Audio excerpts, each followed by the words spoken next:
আসসালামু আলাইকুম প্রিয় শিক্ষার্থী বন্ধুরা, আশা করি সবাই ভালো আছো। এখন আমি তোমাদের সামনে হাজির হয়েছি অনুক্রম ধারা অধ্যায়ের অনুশীলনীর 9 নম্বর অঙ্কটি নিয়ে। এখন আমি তোমাদেরকে 9 নম্বর অঙ্কটি সমাধান করে দেব। ওকে, দেখো 9 নম্বর অঙ্কটিতে দেওয়া আছে যে একটি সমবাহু ত্রিভুজ আঁকো, এর বাহুগুলোর মধ্যবিন্দু সংযোগ করে আরেকটি সমবাহু ত্রিভুজ আঁকো, ওই ত্রিভুজের বাহুগুলোর মধ্যবিন্দু সংযোগ করে আরেকটি সমবাহু ত্রিভুজ আঁকো। একইভাবে পর্যায়ক্রমে 10টি ত্রিভুজ অঙ্কন করলে এবং সর্ববহিস্থ ত্রিভুজটির প্রতি বাহুর দৈর্ঘ্য 64 মিলিমিটার হলে সবগুলো ত্রিভুজের পরিসীমার সমষ্টি কত হবে নির্ণয় করো। ওকে, তাহলে দেখো আমরা 9 নম্বর অঙ্কটি সমাধান করতে পারি। এখানে প্রথমেই আমি একটা ত্রিভুজ অঙ্কন করি। দেখো ত্রিভুজটা এরকম, অবশ্যই ত্রিভুজটা কিন্তু একটা সমবাহু ত্রিভুজ হবে।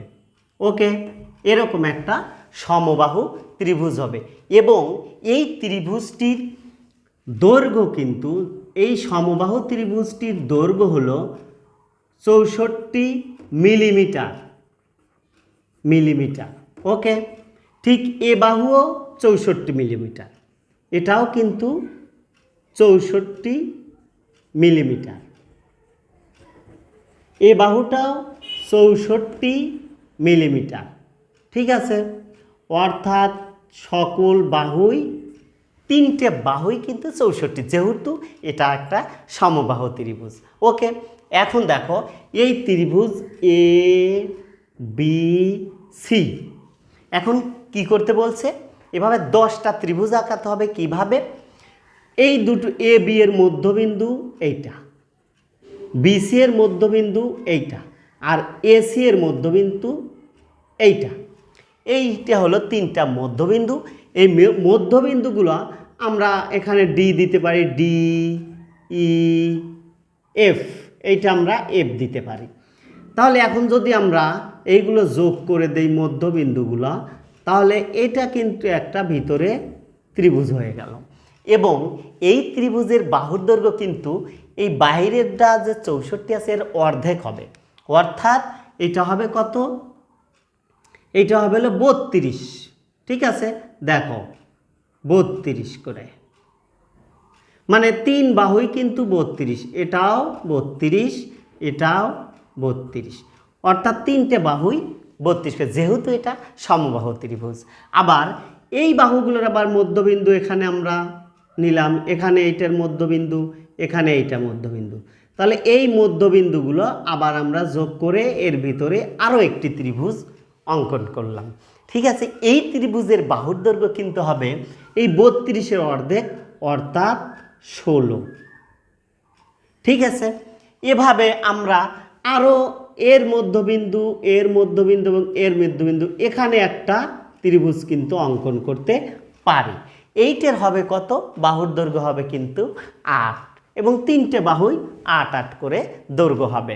অর্থাৎ এইভাবে আমরা কি করব, 10টি ত্রিভুজ অঙ্কন করব এবং এই 10টি ত্রিভুজের সবগুলো ত্রিভুজের পরিসীমার সমষ্টি কত হবে নির্ণয় করতে হবে। ওকে, তাহলে দেখো আমরা লিখতে পারি যে প্রথম ত্রিভুজ, আমরা প্রথম যে ত্রিভুজটা অঙ্কন করেছিলাম, যে প্রথম ত্রিভুজের সমবাহু ত্রিভুজের প্রথম সমবাহু প্রথম সমবাহু ত্রিভুজের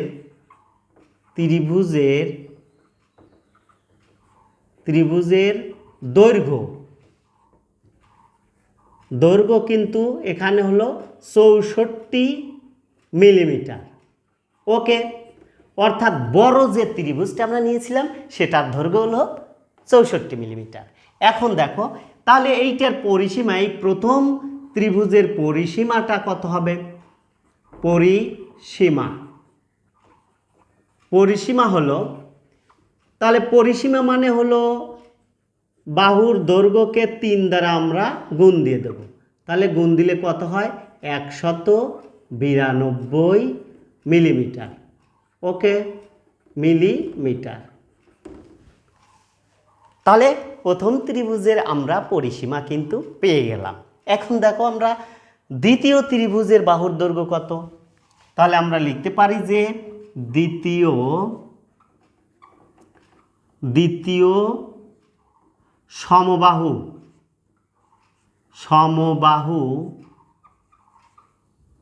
ত্রিভুজের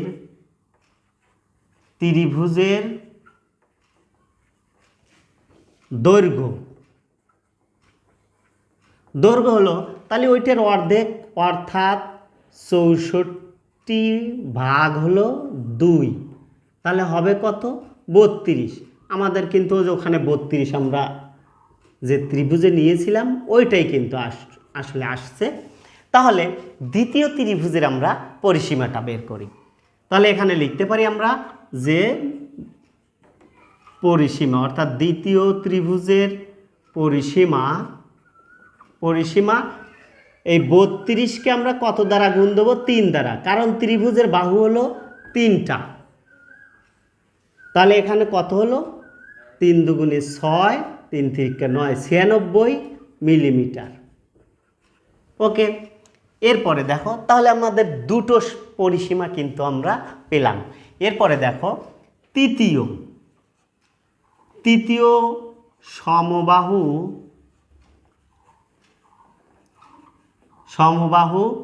ত্রিভুজের দৈর্ঘ্য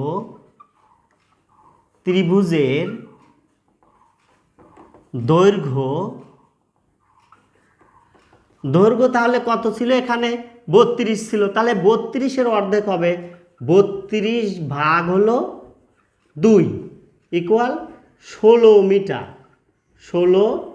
মিটার। তাহলে আমরা তৃতীয় সমবাহু ত্রিভুজের দৈর্ঘ্য আমরা পেলাম কত 16 মিটার। তাহলে আমরা পরিসীমাটা লিখতে পারি,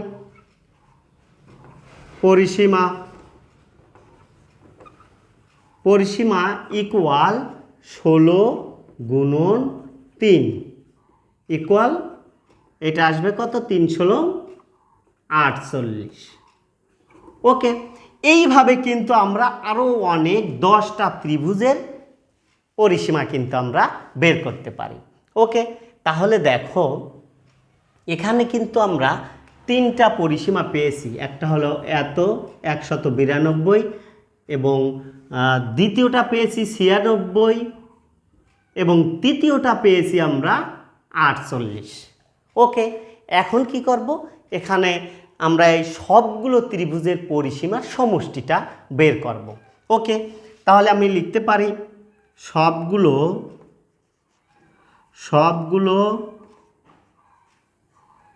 ত্রিভুজের পরিসীমার সমষ্টি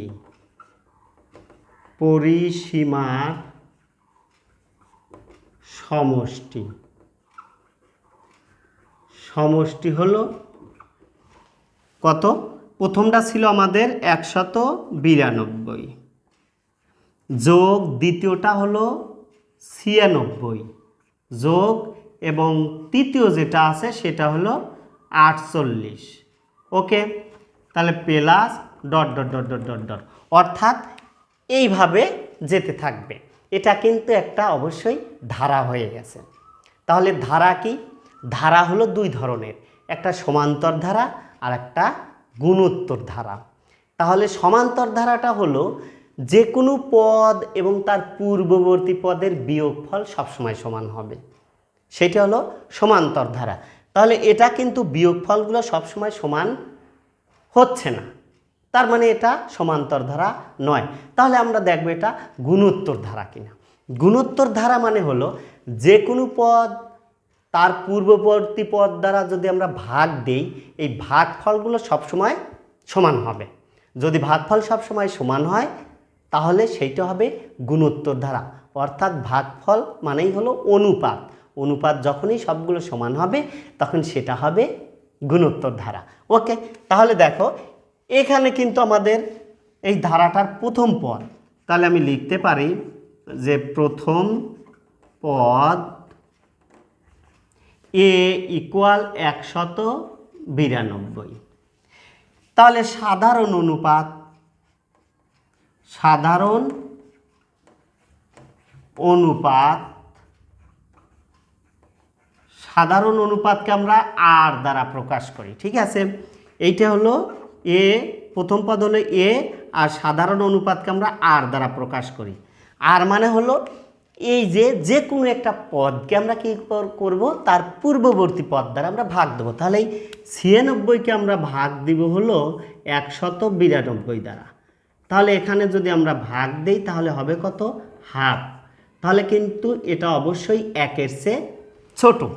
যেহেতু এটা গুণোত্তর ধারা, তাহলে আমরা যেহেতু সমষ্টি বের করব, সমষ্টি যদি আমরা বের করতে যাই তাহলে গুণোত্তর ধারার সমষ্টির সূত্র হলো দুটো। একটা হলো যদি আর এর মান যদি 1-এর চেয়ে ছোট হয় তাহলে হবে একটা সূত্র, এবং আর এর মান যদি 1-এর চেয়ে বড় হয় তাহলে হবে আর একটা সূত্র। ঠিক আছে, দুটো সূত্র আছে সমষ্টির। তাহলে এখানে আমরা আর এর মান ছোট সূত্রটাই প্রয়োগ করব। দেখো সমষ্টির সূত্র, এখানে আরও একটা কাজ আছে, সেটা হলো আমরা পদসংখ্যাটা লিখতে পারি। পদসংখ্যা, অর্থাৎ পদসংখ্যা হলো আমরা n দ্বারা প্রকাশ করি। এখানে পদসংখ্যা বলতে আমরা যেহেতু 10টা ত্রিভুজ কিন্তু অঙ্কন করতে বলেছে আমাদের অঙ্কে, তাহলে এই পদসংখ্যাটা হবে 10। এখানে আমি 10টা দিয়ে দিলাম। ওকে, এখন আমরা সমষ্টির সূত্রটা লিখে নেব। সমষ্টির সূত্র হলো যেহেতু আর এর মান হলো 1-এর চেয়ে ছোট, তাহলে আমাদের সূত্র হবে a into 1 minus r to the power n divided 1 minus r। ওকে, এইটাই হবে আমাদের সূত্র। এখন আমরা কি করব, এর মানটা আমরা বসিয়ে দেব। দেখো আমরা এখানে চলে যাচ্ছি,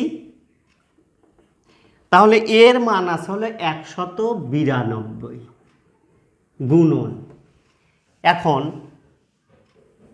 এখানে হলো 1 মাইনাস আর এর মান আছে হাফ, তাহলে আমরা হাফটা বসিয়ে দিলাম, এবং এন এর মান কত আছে, এন এর মান এই যে পদ সংখ্যা আমাদের হলো 10।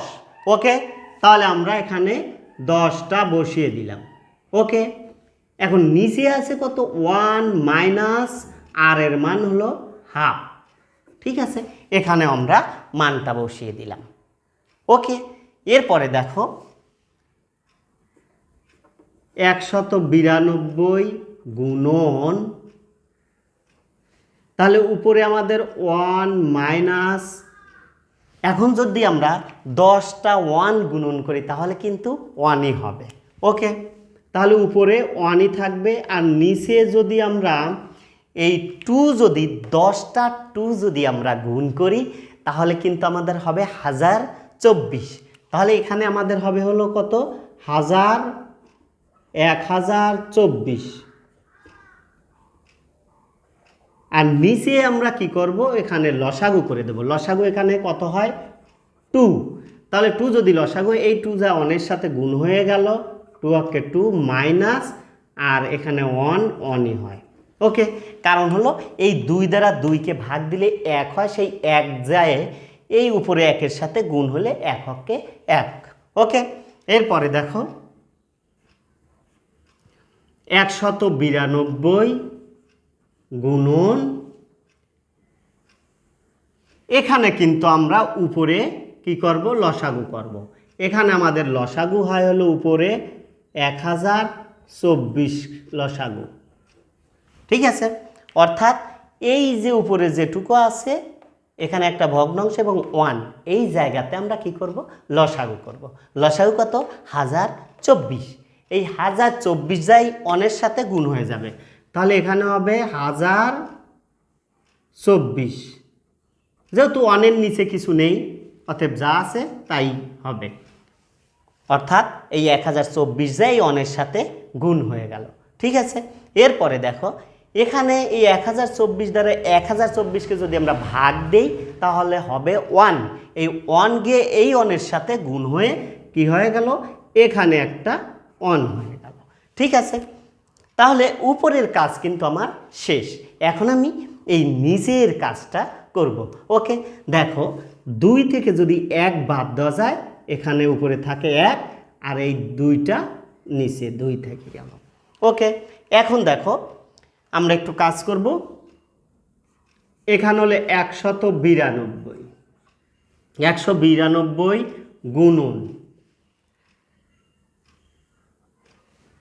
এখানে যদি এই উপরের টুকু আমরা প্রথমে কাজ করছি, এই উপরের এইটুকু কাজ করব আমরা, ঠিক আছে, এইটুকু। তাহলে 1024 থেকে যদি 1000 বাদ, এই 1 বাদ দেওয়া যায়, তাহলে থাকে হলো 1023, ঠিক আছে। অর্থাৎ 1024 থেকে যদি 1 আমরা বাদ দিয়ে দিই, তাহলে থাকবে 1023, আর নিচে আছে কত 1024, এটা কিন্তু এভাবেই থাকবে। ওকে, 1024 গুণন, এখন এই যে নিচের যে ভগ্ন অংশটা আমাদের আছে অর্থাৎ 1/2, এই 1/2টা কিন্তু উল্টে যাবে, অর্থাৎ এখানে গুণ হয়ে গেল, যেহেতু ভাগ আকারে আছে এর সাথে, এই উপরের সাথে এটা ভাগ আকারে আছে, ভাগ আকারে থাকলে এখানে গুণ দিয়ে এই 2টা উপরে চলে যায় আর 1টা নিচে চলে আসলো। ওকে, এখন যদি আমরা এখানে এই 192 গুণন 1023 গুণন 2 এগুলো গুণ দিয়ে আমরা কি করব, 1024 দ্বারা যদি ভাগ দেই, তাহলে আসবে আমাদের হলো 383.625। ওকে, এইটাই কিন্তু ছিল আমাদের ওই 10টি ত্রিভুজের পরিসীমার সমষ্টি। ঠিক আছে প্রিয় শিক্ষার্থী, এটি ছিল আমাদের 9-এর সমাধান। আশা করি অঙ্কটি বুঝেছো। আবার দেখা হবে পরবর্তী ক্লাসে। সে পর্যন্ত সবাই ভালো থেকো, সুস্থ থেকো। আল্লাহ হাফেজ।